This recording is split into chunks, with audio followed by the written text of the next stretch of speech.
Professor Zixlar adjusted his breathing apparatus and surveyed the grand hall. 200 of the galaxy's finest scholars had gathered for the annual Primitive Species Integration Symposium. The blue-skinned academic flicked his third eye toward the holographic display showing Earth, the newest and most troublesome addition to the Galactic Confederation. "Let us continue our analysis of humanity's historical claims," Zixlar said, his translator converting his clicks and whistles into Standard Galactic Common, which I must note contain more fantasies than a Zentarian dream merchant. Polite laughter rippled through the chamber. Beings of all forms, some gaseous, some crystalline, others with too many limbs to count, nodded in agreement. Humans insist they progressed from their first powered flight to landing on their moon in just 66 years, Zixlar continued. They claim to have built weapons that could destroy their entire planet multiple times over, yet never used them in a global conflict. And most absurdly, they maintain their technology advanced not in the natural linear progression seen in all other species, but in an exponential pattern. In the back row, Dr. Maya Collins gripped her datapad so tightly her knuckles turned white. The human archaeologist had spent 3 years studying at the Confederation Academy, earning her place among these scholars. Yet they dismissed her species' history as if it were children's stories. Beside her, Dr. Alan Porter placed a calming hand on her arm. "Easy," he whispered. "Getting angry won't help." A large screen displayed a timeline of human technological development. Professor Zixlar pointed a slender appendage at it. "Notice the alleged development curve. If we are to believe humans, they created more technological advancement in the last 300 years than in all their previous existence. No species develops this way. It is biologically impossible without outside assistance. Perhaps humans are simply different," suggested a tentacled scholar from the second row. "Different? Or simply liars?" Zixlar replied. "The more likely explanation is that humans exaggerate their historical achievements to appear more advanced than they are. A psychological response to joining a community of species with million-year histories." Maya couldn't stay silent any longer. She stood, her heart pounding. "I object to this characterization, Professor." The entire hall turned to look at her. 200 pairs or more of eyes, optical sensors, and sensory organs focused on the lone human female. Dr. Collins," Zixlar said, his tone dripping with condescension. "Please enlighten us. Why would your species advance differently from every other known intelligent life form?" Maya stepped into the aisle. "Necessity and competition. Humans live short lives compared to most Confederation species. We don't have centuries to perfect each technological step. We're impatient. And for much of our history, we were divided into competing nations, each pushing to advance faster than others." A scholar with crystalline features glimmered as they spoke. "But your nuclear claim is particularly troubling. No species develops planet-killing weapons without using them. It defies all behavioral models." "We came close," Maya admitted. "Several times, but we understood the concept of mutual destruction. Convenient that no evidence of these weapons remains," Zixlar said. "Just as there's no evidence of your primitive lunar vessels, just stories and doctored imagery." Alan Porter stood now too. "We preserved many historical sites and artifacts. The problem is that the Confederation has denied all requests for archaeological expeditions to verify them." Zixlar waved a dismissive appendage.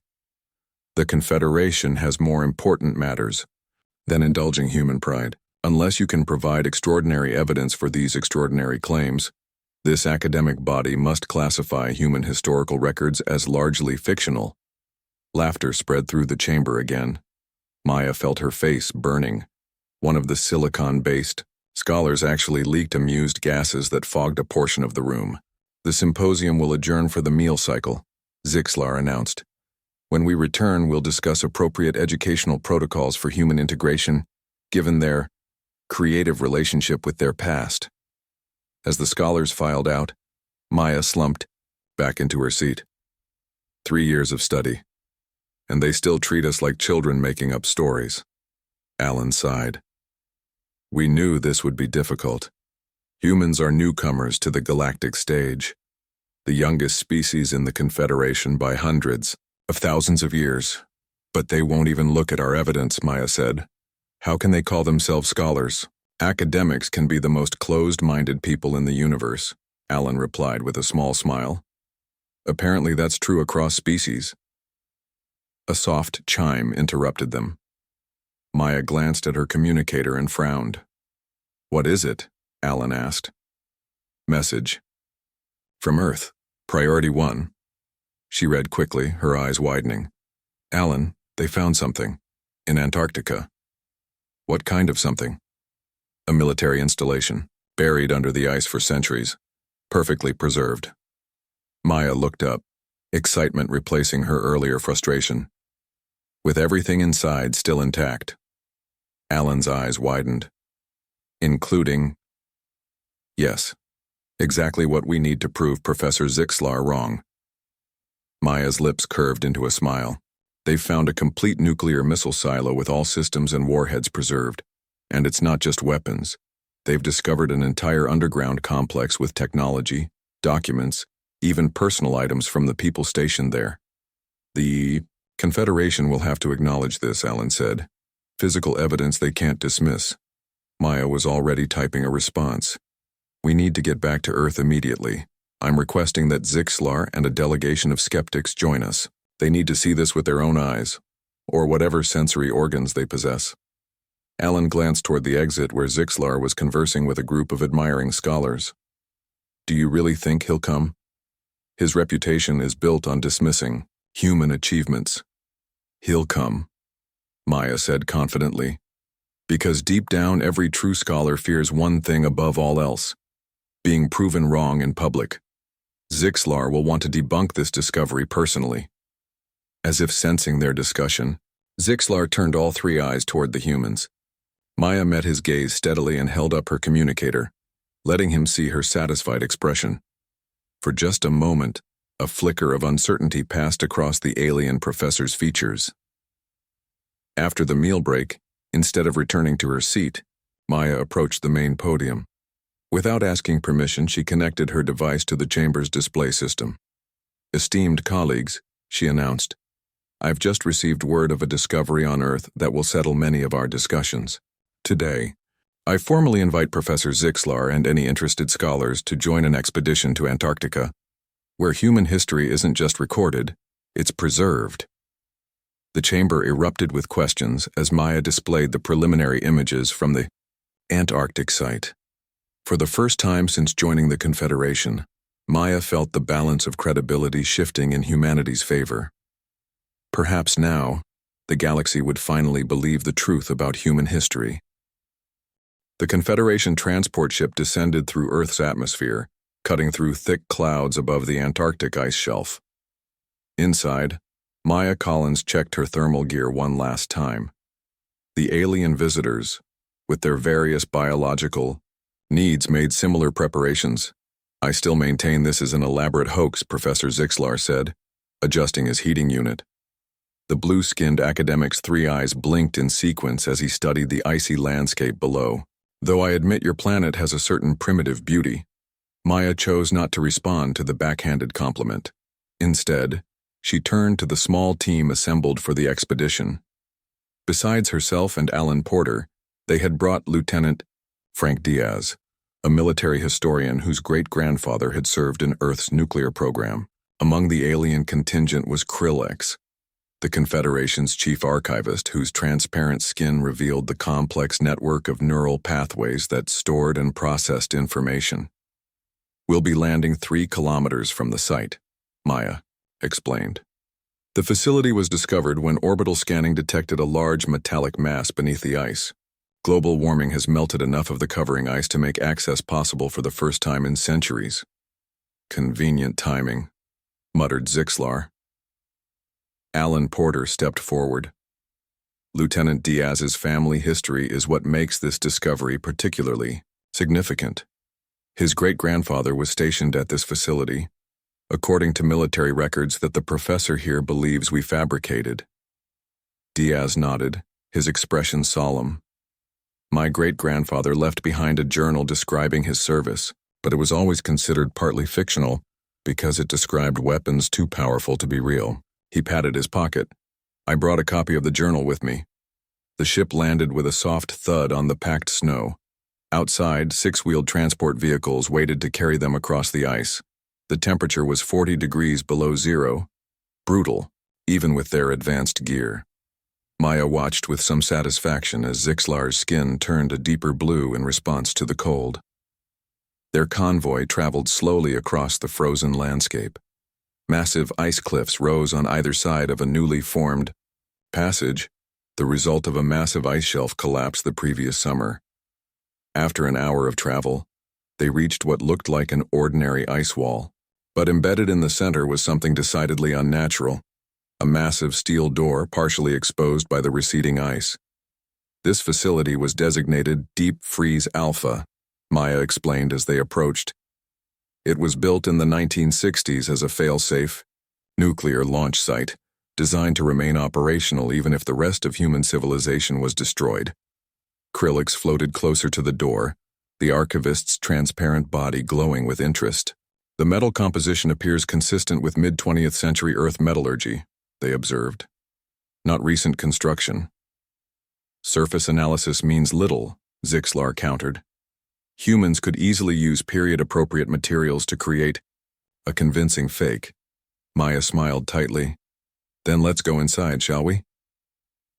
A team of Earth scientists had already established a base camp and created an access tunnel alongside the main door.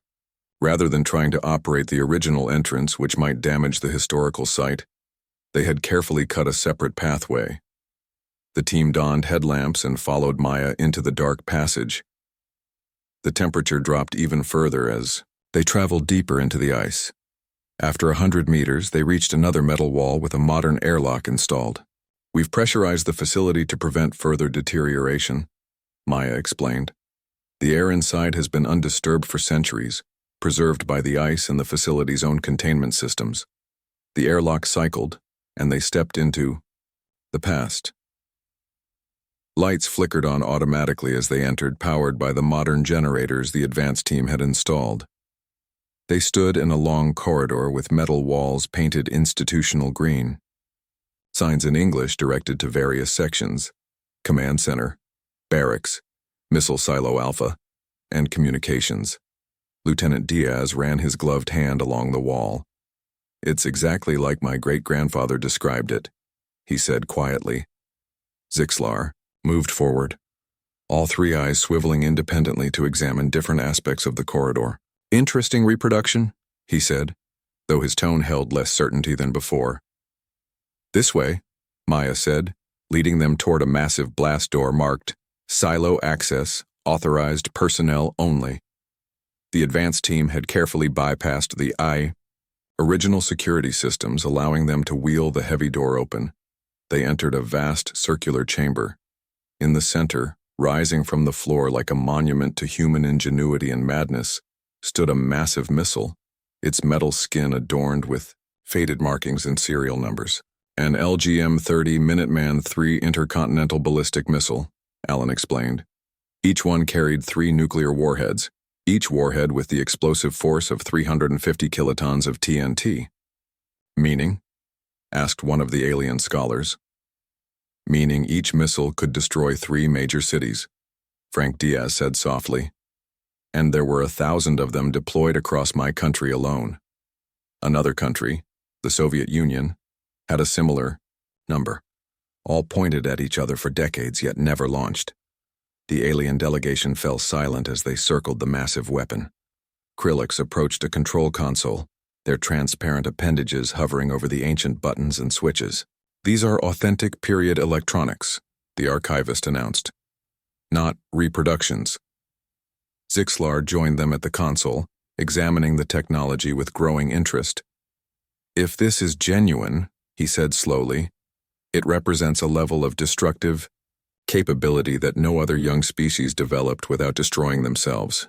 That's what we've been trying to tell you, Maya said. Human history isn't conventional. We developed terrifying weapons and managed just barely not to use them. They moved deeper into the facility, finding the crew quarters next. Personal. Items remained where they had been left when the base was decommissioned. Photographs, books, playing cards. In one room they found a desk with a journal lying open. Frank Diaz approached it slowly. "May I?" he asked Maya. She nodded, and he carefully turned the pages of the journal. "This handwriting," he said, voice tight with emotion. "It matches my great-grandfather's journal that was passed down in our family." Zixlar looked over his shoulder. "What does it say?" "The last entry," Frank read, "says, 'Another false alarm today.' For 15 minutes we thought the end had come. Fingers on buttons waiting for final confirmation. What kind of world have we created, where the destruction of civilization hangs by such a thin thread? If anyone finds this place in the future, I hope they've found a better way to live than we did." A sudden alarm blared through the facility, causing everyone to jump. Red lights began flashing in the corridor. "What's happening?" demanded Zixlar. Maya rushed to a nearby terminal where one of the Earth scientists was frantically working. "The system's nuclear failsafe has activated," the scientist explained. "By entering the facility, we've triggered the automated countermeasures." "Meaning what?" Alan asked. The scientist looked up, face pale.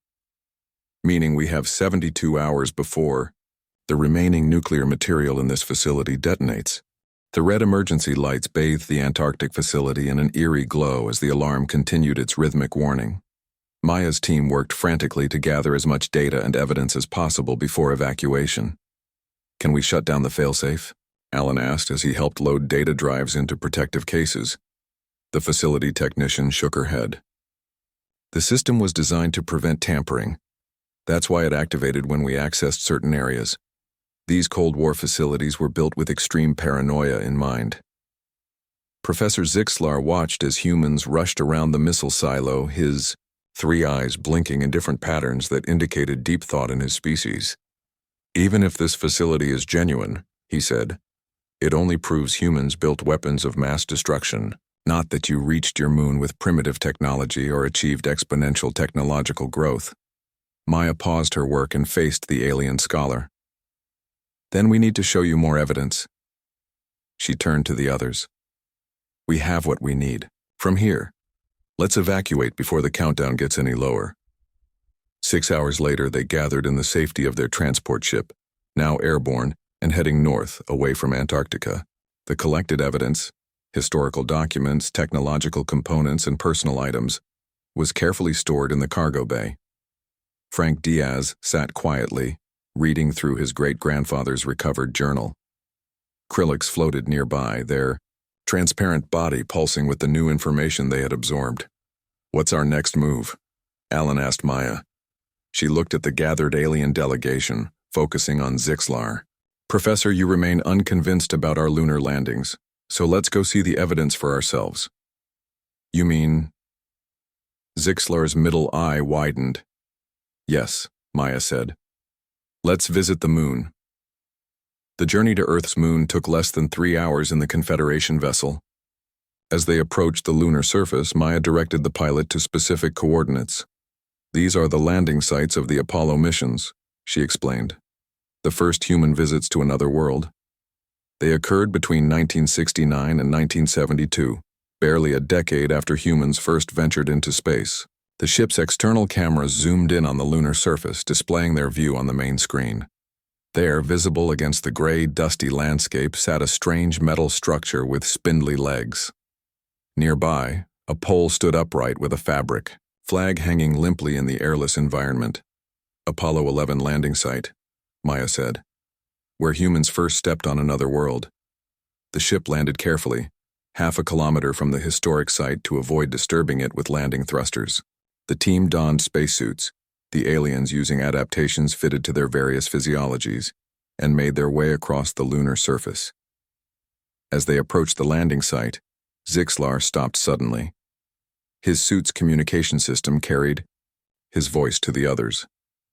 "Those are footprints," he said, pointing to the ground. Maya nodded. "Yes. In the vacuum of the moon, with no atmosphere or weather, they've remained undisturbed for centuries. Those are human footprints, Professor." Made when our technology was so primitive that we relied on pressurized fabric suits and oxygen tanks to survive. The alien delegation gathered around the footprints, then moved toward the landing module.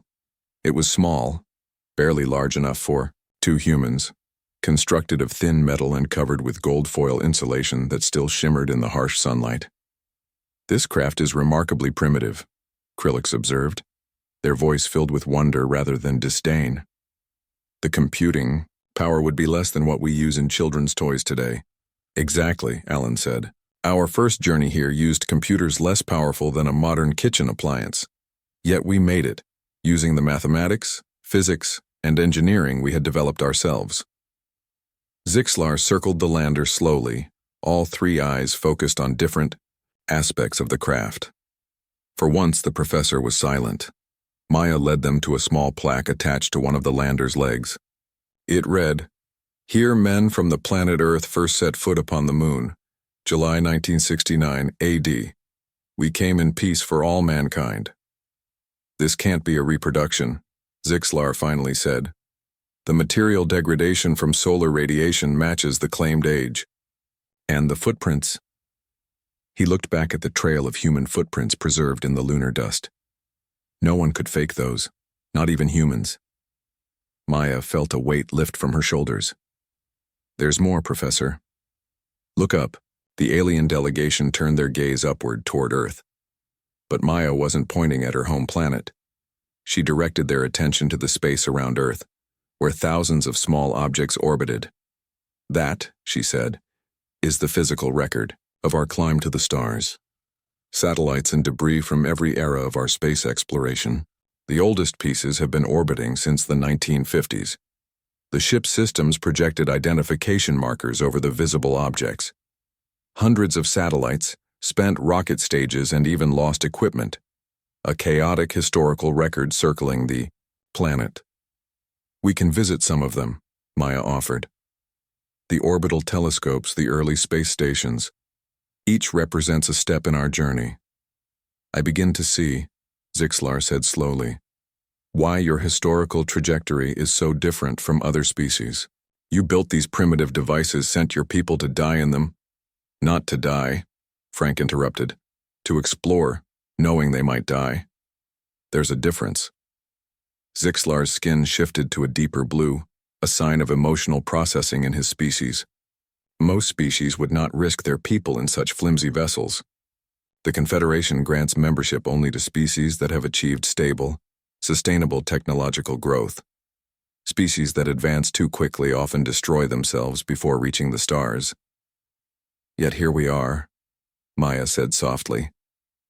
They spent hours exploring additional landing sites, each containing more evidence of humanity's early space exploration. At the Apollo 17 site, they found a small photo in a protective case, placed there by astronaut Judy Wilson. It showed her family, 3 children and a husband, smiling on a beach. Zixlar studied the photo for a long time. "She came here in that primitive vessel, leaving her offspring behind, not knowing if she would return." "Yes," Maya said. "That's humanity, Professor. We climb mountains because they're there. We cross oceans because we wonder what's on the other side. We go to the moon because it challenges us." As they prepared to return to their ship, a small alarm sounded in Maya's suit. "We need to get back to Earth," she said urgently. "The Antarctic facility's countdown is still running." Zixlar looked surprised. "I assumed your people would have disabled it by now." "We're trying," Alan explained, "but the system was designed to resist tampering, even by those who built it. The facility contains enough nuclear material to cause significant damage." "Then let us return quickly," Zixlar said with what seemed like genuine concern.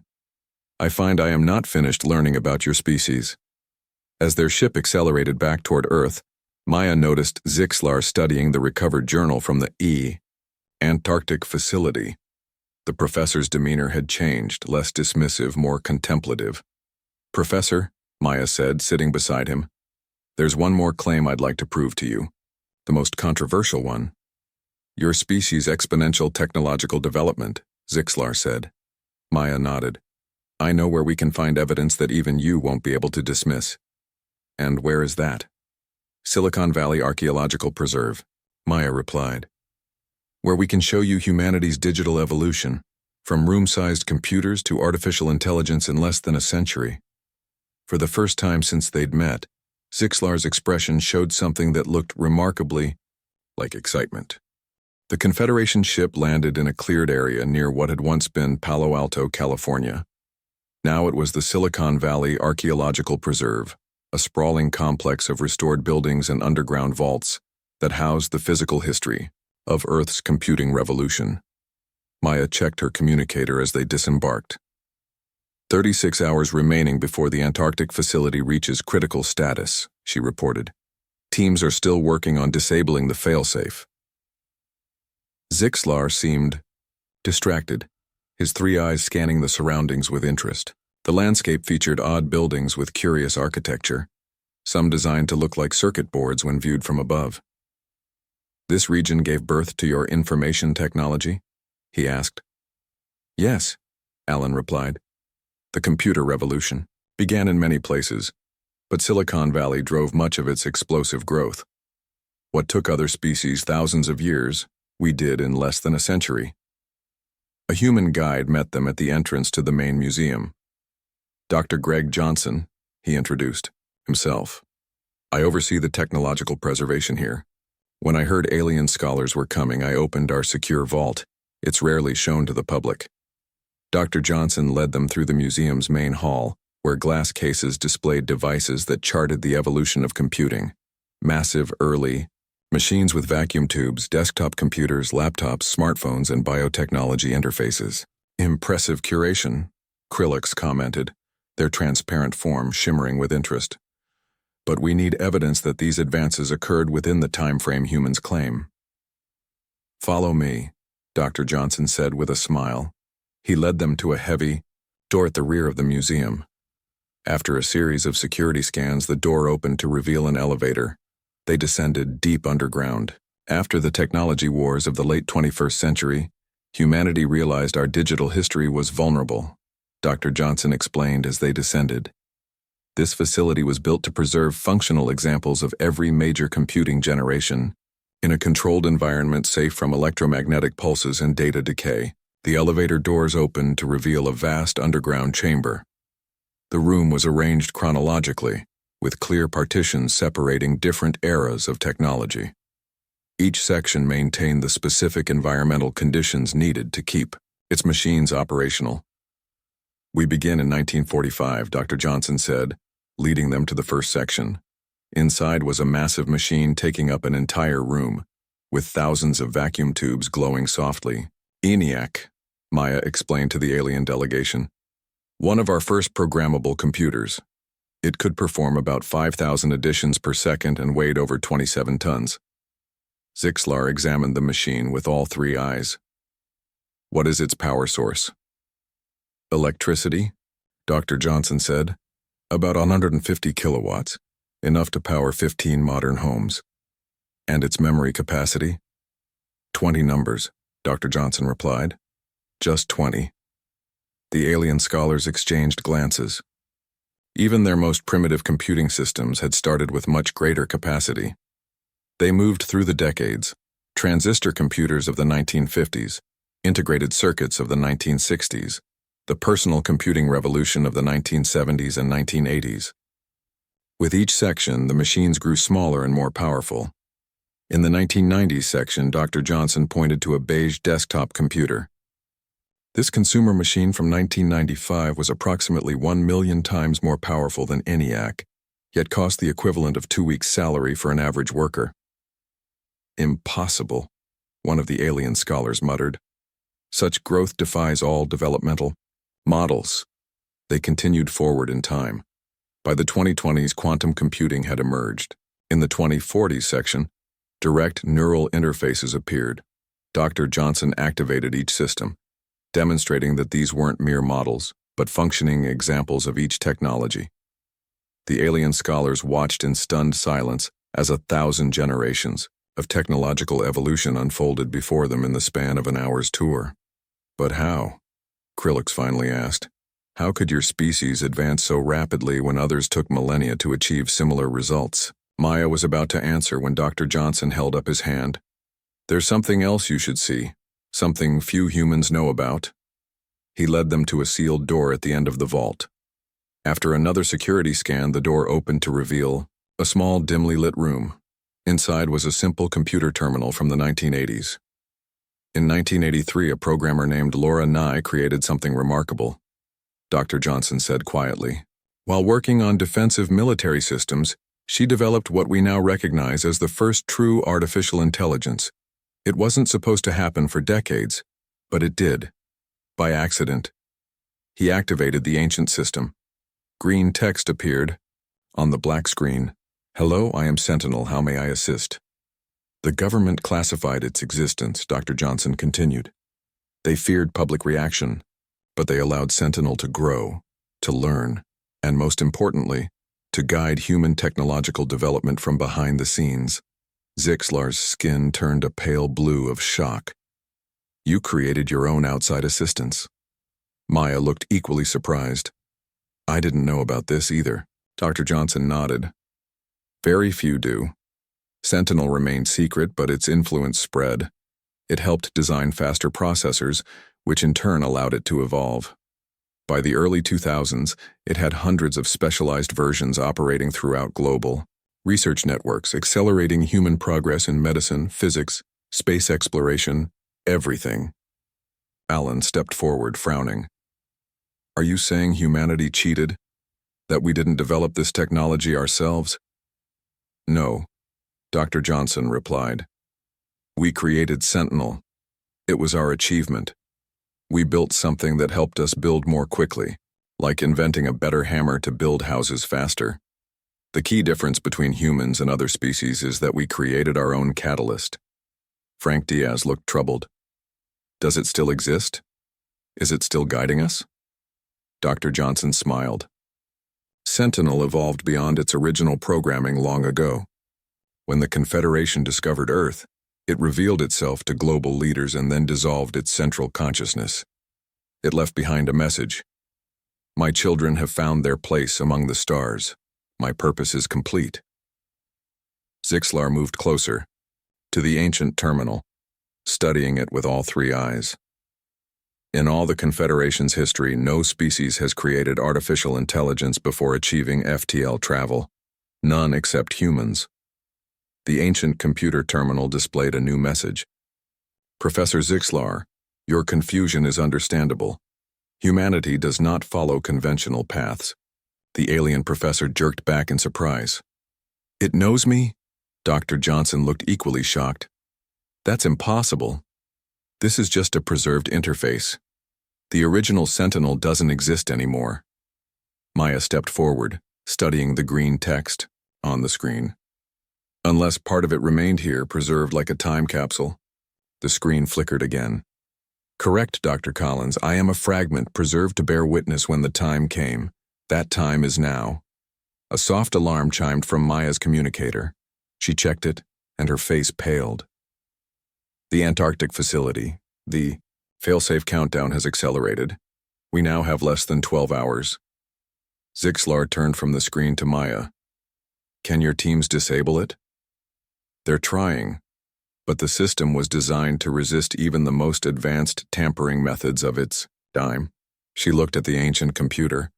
Unless, the green text scrolled across the screen. I can help. I helped design that system. Connect me to your network. Professor Zixlar's three eyes blinked in rapid sequence, a sign of deep thought in his species. Then he turned to Maya.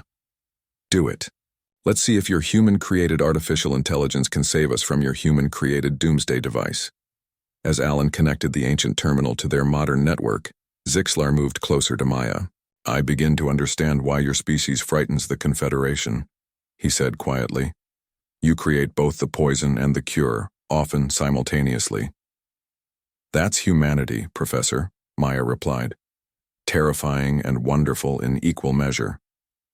10 hours later, Maya stood in the great assembly hall of the Galactic Confederation Council.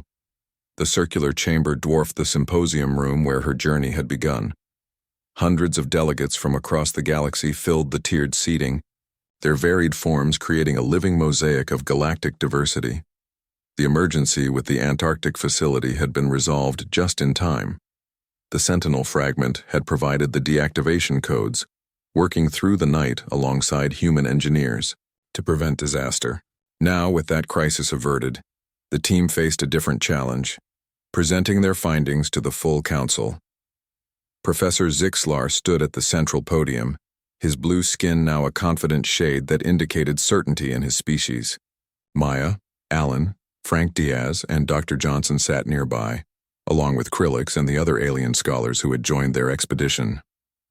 Esteemed council members, Zixlar began, his translator converting his clicks and whistles into the standard Galactic Common Language. I stand before you to correct a significant error in our understanding of our newest member species. The chamber quieted as the delegates focused their attention. 1 week ago, I led a symposium dismissing human historical claims as exaggerations or fabrications. Zixlar continued.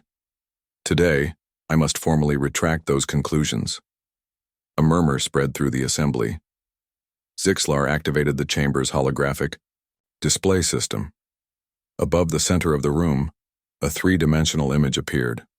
The lunar landing site they had visited, footprints still preserved in the dust. We have confirmed through direct observation that humans did indeed progress from first flight to lunar landing in just 66 years, Zixlar stated. We have verified the existence of their nuclear weapons and confirmed they possess the capability to destroy their civilization many times over, yet refrained from doing so. The display changed to show the technological timeline from the Silicon Valley Preserve, with images of each generation of computing technology. Most significantly, Zixlar continued, we have verified that human technological development followed an exponential rather than linear path, a pattern previously thought impossible without outside intervention. A delegate from the fourth tier stood, their crystalline form catching the light. If they had no outside assistance, how do you explain this aberrant development pattern? Zixlar nodded to Maya, who rose to join him at the podium. The answer is both simple and complex, she said. Humans live short lives compared to most Confederation species.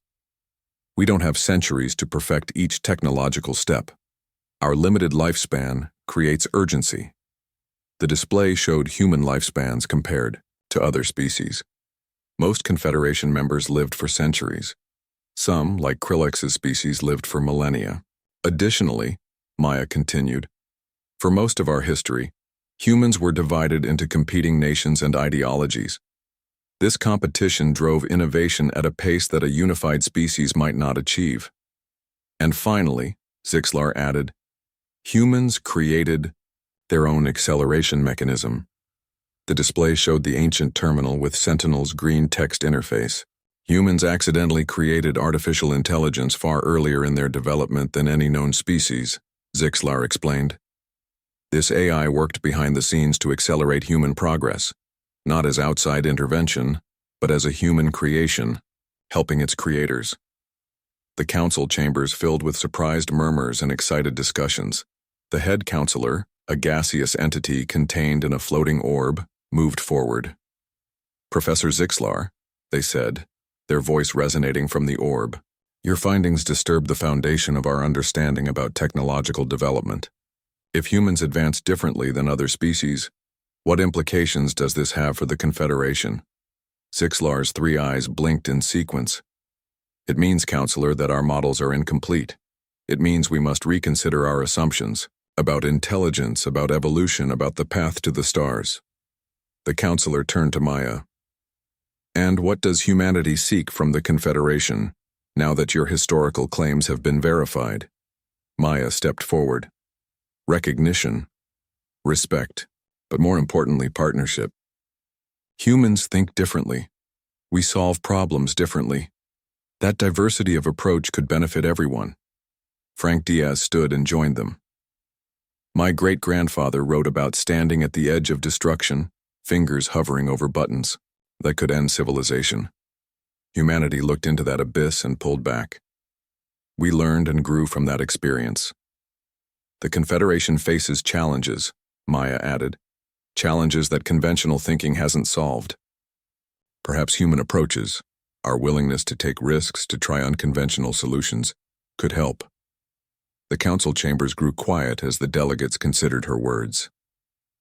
Finally, the head counselor spoke again. We will vote.